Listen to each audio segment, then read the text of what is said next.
Hello అండి, ఈరోజు sweet చేస్తున్నానండి గోధుమ పిండితో. ఫస్ట్ ఇలా చపాతీలాగా చేసుకోవాలండి. అంత పిండి ముద్ద తీసుకుని చపాతీలాగా చేసుకున్నాను.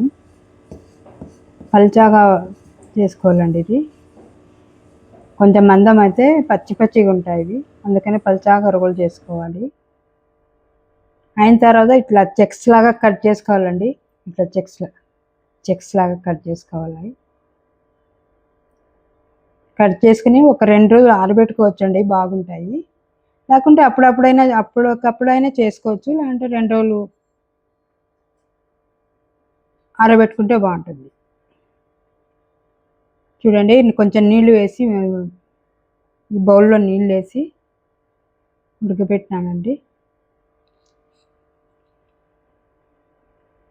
అదే ఇవ్వండి, ఇవి 2 రోజులు ఆరిపోయినాయి. ఇవి ఇట్లా చెక్స్ లాగా చేసుకున్నాం కదా, అవి దాన్ని సుత్రి అంటారు మేము మా ఇళ్ళల్లో.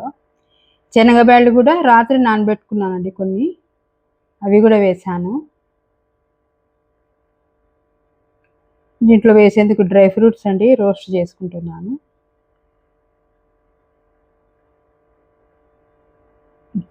ఫస్ట్ కొబ్బరి కొంచెం తరుక్కున్నానండి, చిన్న చిన్న పీసులాగా.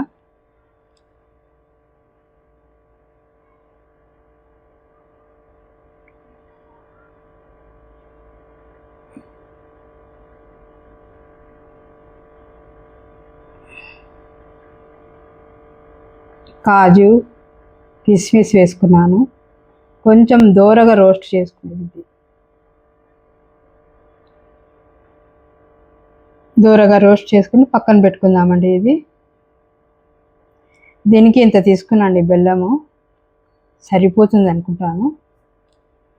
ఆ బెల్లంలో కొంచెం నీళ్లు వేసి పాకం పట్టాలండి. కొంచెము తీగ పాకం పట్టలేదు, మామూలు కరిగేంత పాకం, బెల్లం కరిగినంత వేసుకోవాలి. చూడండి, పక్కన పెట్టుకున్నాను. ఇది అప్పుడే కొంచెము ఉడికినాయి అన్నమాట అవి. ఇది కూడా ఈ మాత్రం ఉడికితే చాలండి. బెల్లము తీగ పాకం ఏమొద్దు. ఈ పాకాన్నంతా ఆ దాంట్లో స్ట్రెయిన్ చేసుకోవాలండి. ఆ స్వీట్లో స్ట్రెయిన్ చేసుకున్నాను. 2 కలిపి గిన్నెలో పెట్టుకున్నానండి. ఇవి ఆ బెల్లం స్ట్రెయిన్ చేసి పెట్టుకున్నాను, ఆ స్వీట్ కూడా పెట్టుకున్నాను. ఇప్పుడు 2 ఉడకబెట్టాలండి బాగా. ఇది యాలకుల పొడి అండి. ఇది కొంచెం నెయ్యి కూడా వేసుకున్నాము. తక్కువనే పడుతుంది నెయ్యి, మాకు ఎక్కువ అవసరం లేదు. బాగా కొంచెం దగ్గర పడాలండి ఇది పాకము, ఆ స్వీట్ అంతా. ఇది ట్రెడిషనల్ అండి. ఇది మాకు ముస్లిమ్స్కి చిన్న చిన్న పండుగలకు అట్లా చేసుకుంటాం మేము. చాలా బాగుంటాయి, బెల్లంతో కదా, 2-3 రోజులైనా బాగుంటాయి. అయిపోయిందండి, బౌల్లోకి తీసుకున్నాను.